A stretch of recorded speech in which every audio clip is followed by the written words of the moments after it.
Hey, what is up guys? So today I'm going to be showing you how to create a 3D object tracked in space, almost frozen in time in After Effects using Element 3D. So first thing you want to do is open up After Effects. Now once inside of After Effects, right click, New Composition, just create, and go and find the footage where you want the frozen object to sit in. Okay, so I have the shot right here. I'm going to bring it into After Effects and I'm going to drag it into my timeline. So it's kind of the shot here of me reaching out. I'm going to be putting a soda can out there. So I'm just reaching for something. We basically have the shot. My hand is more or less stationary in a spot.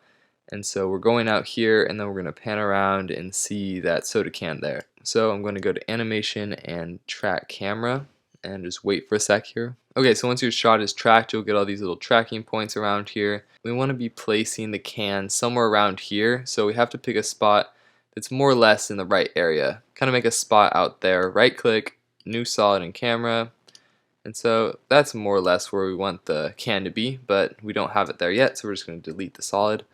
We're going to go here, New Solid, another one. Go into the effects, search for element, drag that onto the solid. We're going to go to Scene Setup, and the can is actually one of the starter pack objects, so I'm just going to scroll down and it is right there. So this is the can we want for this shot. It's a pretty good model, so we're just going to click OK and bring this in. And so at first, as you can see, it is in a terrible spot for this shot. It's too far away. Firstly, go into Group 1, Particle Replicator, and we're going to move the X and Y coordinates a little bit until we have it in the right spot. So if you go into Scene Setup, you can just scale this up right here. Yeah, that's about can sized, I'd say. It looks pretty good, but there is a bit of shaking and wobble that you don't really want. So if you go into here, you can just mess around with that until you find the spot where the can is most stable. And we want to be comparing the stability to the hand, basically, because those two are pretty much connected. Alright, so right about there looks good. We're just going to move the X and Y coordinates over a little bit more, just so we can get the best shot. And that's basically good here. We have this good track shot, and we can come around and view the can from this angle as well. What we want to do now is make it fit into the scene better. So what I'm going to do is go into here and search for some blur. Just going to bring a fast blur onto this. Since the hand is blurry, the can should be as well.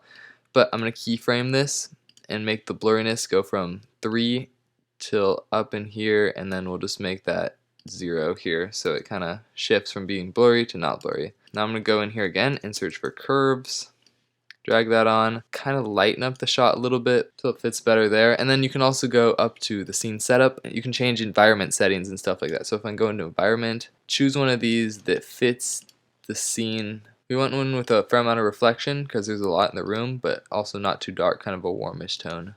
And now I feel like this shot fits into this scene. To make it feel a little bit more natural, I'll mess with the rotation a bit here. Face the label towards us and tip the can. And so now you have a more dynamic 3D shot. You can see it's not perfect. There is a bit of shaking in there, but it looks pretty good. I'm just going to export this now. Anyway, you can add a bit more stabilization or whatever, but this is a pretty easy way to add 3D objects into your scene and make them seem like they're frozen in time. That's it for today. If you like this video, please like, share, and subscribe, and I will see you guys next time.